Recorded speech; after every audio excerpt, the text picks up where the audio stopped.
Hey guys, it's been a while since we sat down and had a chat, hasn't it? I haven't really taken the time to vent about something.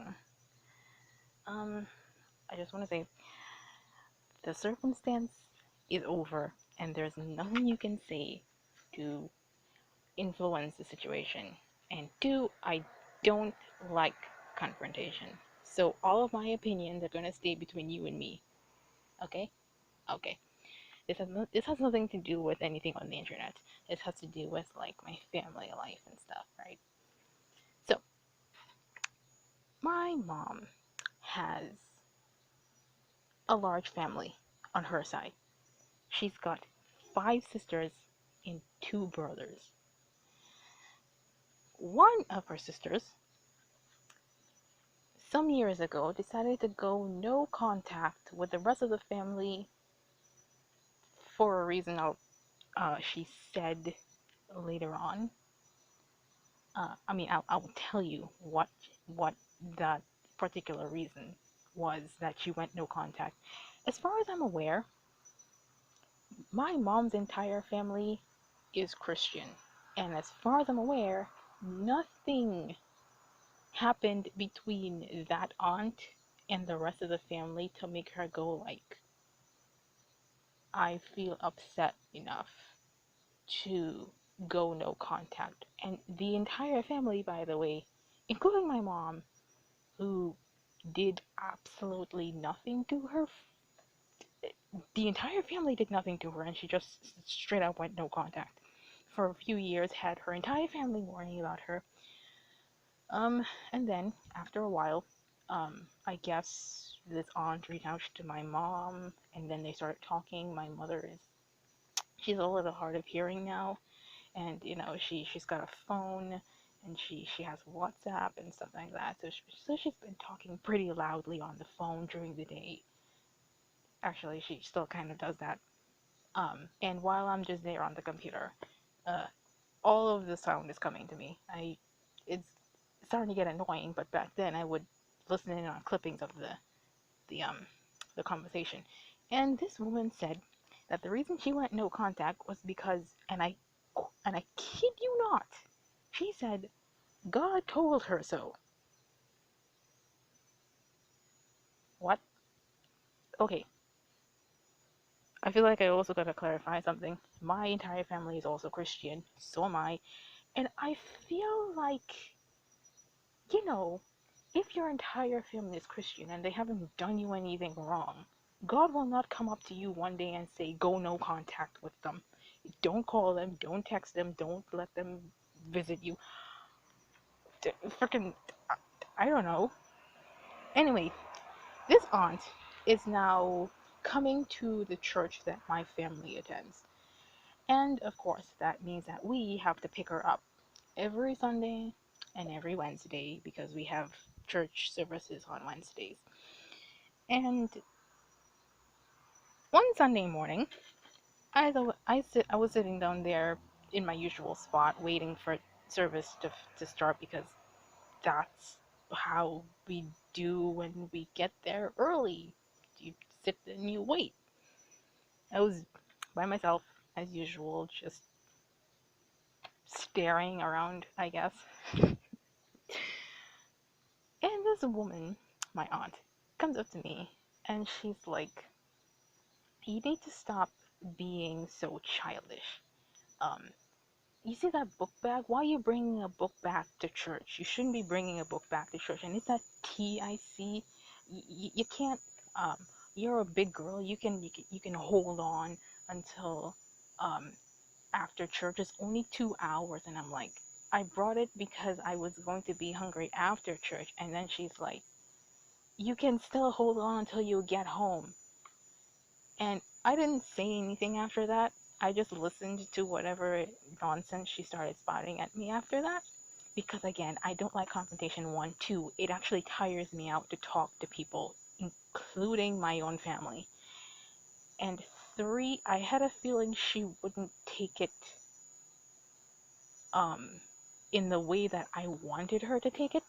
Because, like I said, I told her the reason why I had the tea, and she's like, you can still hold on. And, well, a couple of days after, I began to realize that this was incredibly hypocritical of her.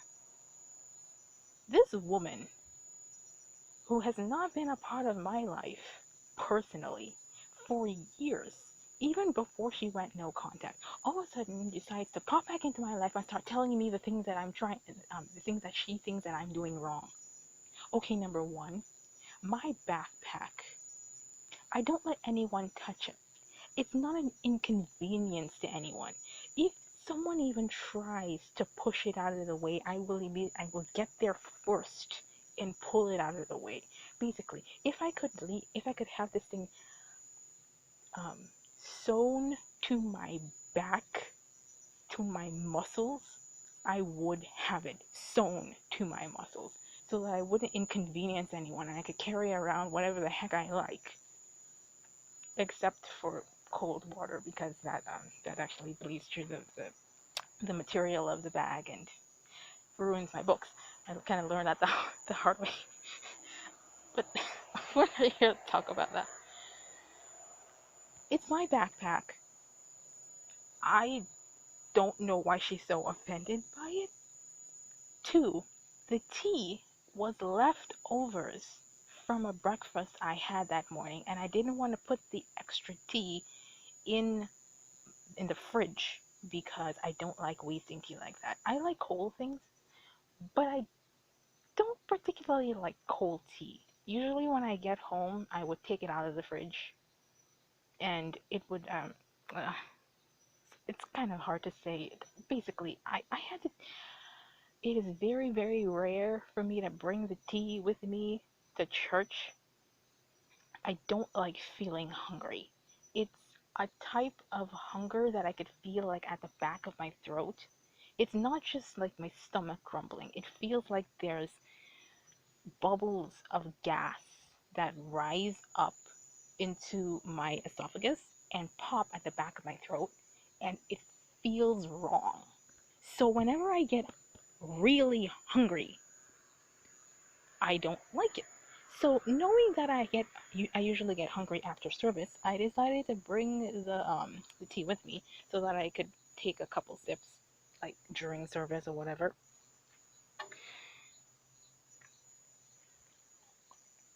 Right? Here's the thing.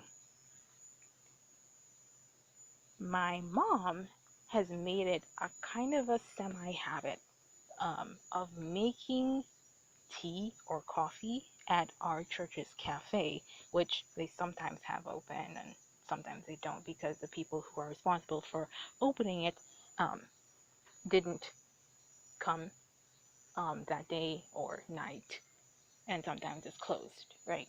But if it's open and my mom is feeling good enough, she'll go over and make tea. And when my aunt started um, coming with us to church, my mom has also offered to make my aunt tea after service, and they would sit down next to the cafe, and they would talk and they would drink their coffee or their tea, and then we would all get into the car and leave afterwards. So what's wrong with me bringing my tea? Why can't she wait until she gets home, which, by the way, she gets home way faster than we do. She lives like, I want to say 15 minutes away from the church, depending on who's driving, I guess. Uh, she lives in a very central area, I suppose. Uh, and we live an hour away from our church. Around an hour. Or is it half an hour? I don't know. Reason being, I am now very upset at what I've realized, because this woman is like preaching. She's like, oh, she and my mom talk about Bible. They do Bible study together and stuff a lot. And she's like, God told me this, and I'll send you this scripture, and then we can discuss it. And what? Now my aunt is um how do I put this? Both my mom and my dad have said that there's definitely something wrong with my aunt and when it comes to the way that she processes things in her brain. And I'm pretty much the same way. I'm not saying that I would like end up like her or something like that, but I do realize that something, something is wrong with the way that she phrases her sentences and how she interprets um, information. Again, I can tell that's not right because I personally don't think that my brain is wired correctly either. However, my mother and my father are adamant on telling me that there's nothing wrong with me, that according to my mother, and these are her words, I'm just unique. Excuse me, being on the autism spectrum is a thing. Okay? Some people can have it bad and some people can have it mild, but the point is, it exists. And I'm pretty sure, based on what I know and what I've personally experienced, and the inability for me to see things the way that practically everybody that I know sees things, I'm pretty sure I'm on the autism spectrum. Somewhere. I don't know if I have it bad. I probably have it pretty bad, but not like to the point where I would pound my fists against my ears if something is too loud. I actually would cover my ears as opposed to. Okay, so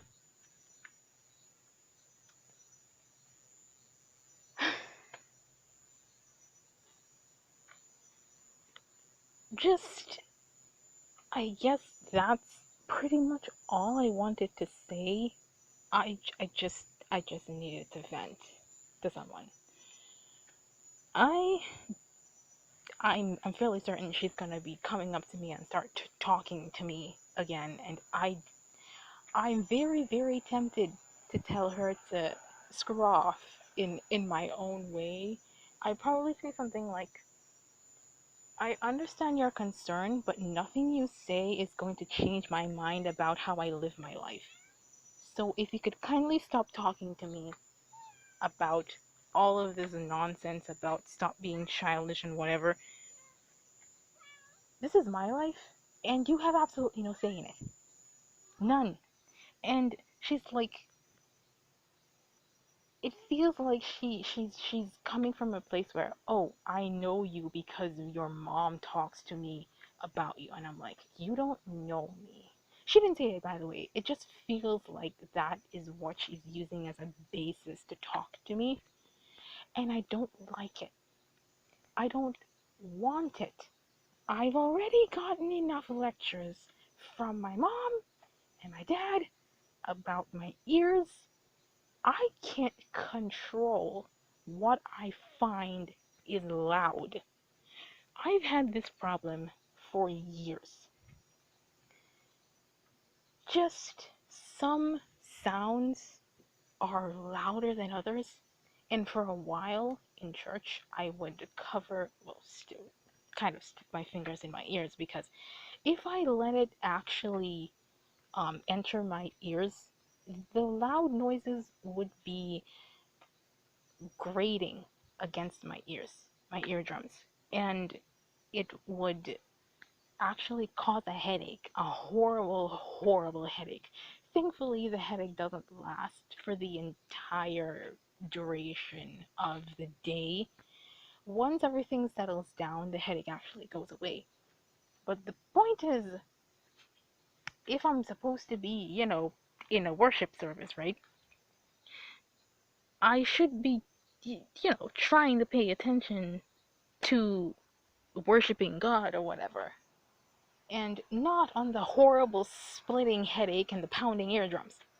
So, after my sister got me a pair of earphones uh, for one of my birthdays, I can't remember, I came across the realization that they actually help in church. So I've been putting them on while song service is going on, and I wrap the cord around either my arm or around my neck so that people know I'm not like trying to listen to music during song service. And I play with the end of it just to be sure that people know that I'm not trying to listen to music. And my mom recently was like, we're going to go to church and you're going to leave your headphones at home and we're going to believe God that He'll heal your ears. And I'm like, I understand where they're coming from, by the way. Both of my mom and my dad are like this. They're like, well, my dad was like, um, before I got my headphones, he was like, why are you covering your ears? And I'm like, it's because it's loud. And he's like, you never bothered to ask God to heal your ears? What if I just have sensitive ears?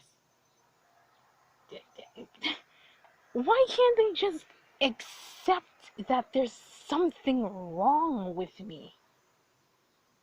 You know, it's like if they pretend like nothing is wrong, then nothing is actually wrong, but I can tell something is wrong with the way my mind processes information. I can't take a joke, everything is I can't see the big picture. I tend to look at things from odd angles. I, um, I freaking. I talked to my mom about this, by the way. I tried bringing up the fact that autism was a spectrum, and again, this is again the unique thing is what she told me, and I was like, these people are not realizing that the more they tell me these things that are contrary to my own research and beliefs, that they're just shutting me down and making me more closed off from saying my opinions around them, because they're either like, shut up, I don't want to hear your opinion, don't talk about it again, or your opinion is wrong, don't talk about it again. Again, my parents are perfectly normal.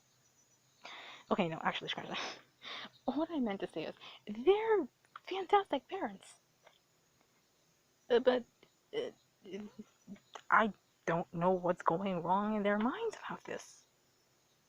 I don't understand why they refuse to accept that there's clearly something wrong with their Ola's daughter.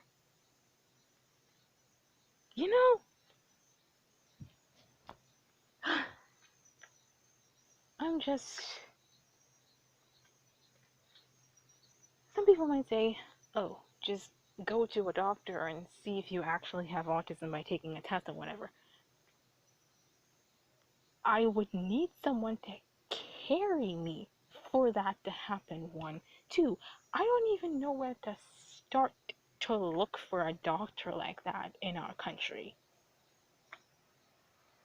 And three, I hate having to wait for clinic dates in the hospitals, in clinics. The health system here is pretty bad.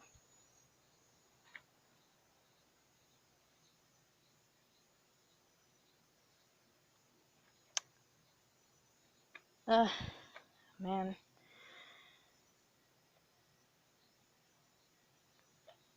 I have basically just given up on trying to say anything.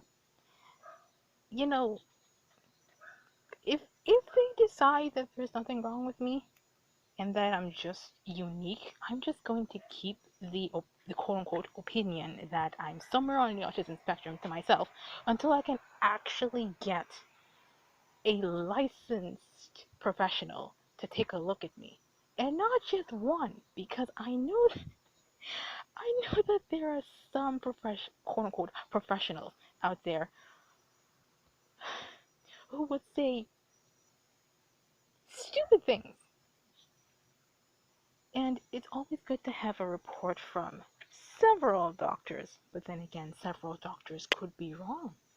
I saw a Twitter thread of people self-diagnosing themselves, and um, someone saying that self-diagnosis is dangerous and you shouldn't do it. You should go to a professional.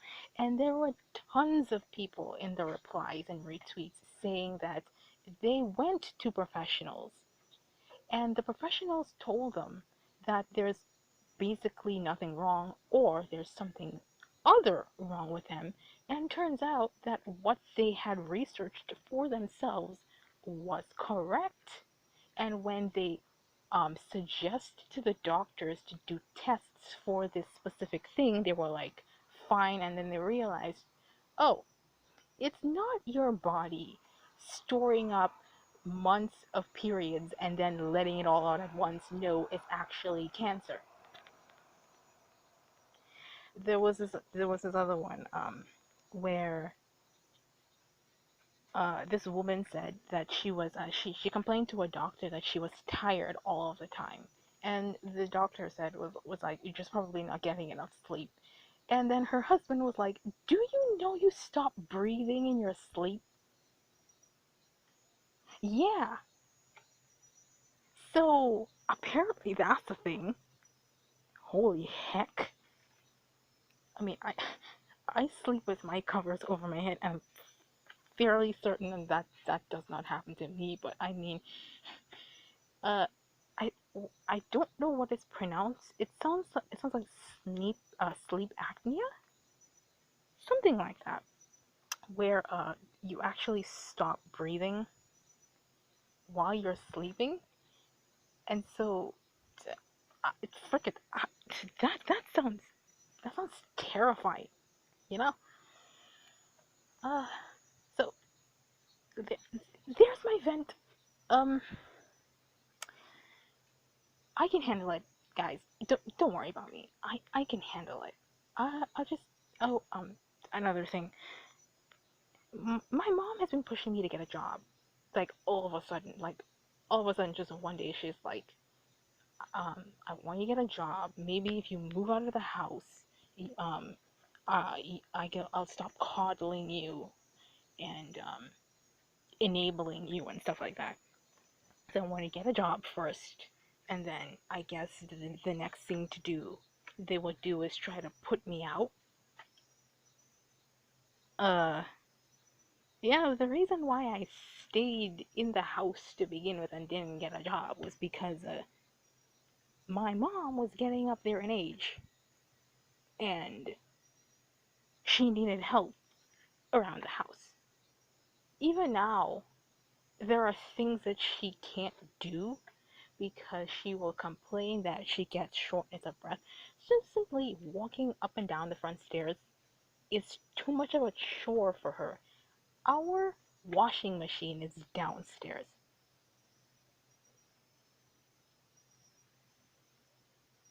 So you can imagine the kind of things that I probably have to do. If I leave the house, how is she going to manage any of that? Oh, and on top of that, she got cancer in 2019. Scratch that, she got diagnosed with cancer in 2019.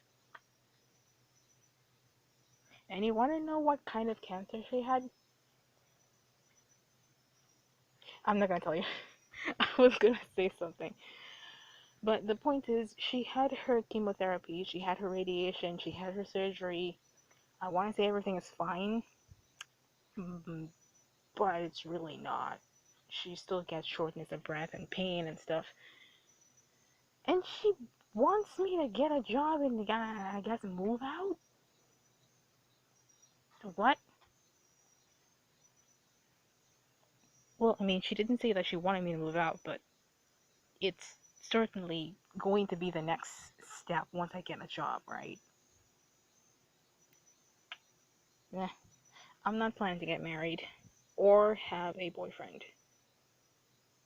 or a partner of any kind because I have several reasons for this. I probably not. I'm not gonna get into that. Uh, okay. I'm not ranting. You guys have a great day slash night slash afternoon. Um,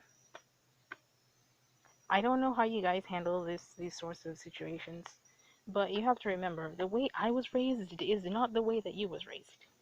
And I don't like confrontation, and I don't want that kind of confrontation with the people I see nearly on a daily basis. So, um, I guess that's the end. So, bye guys.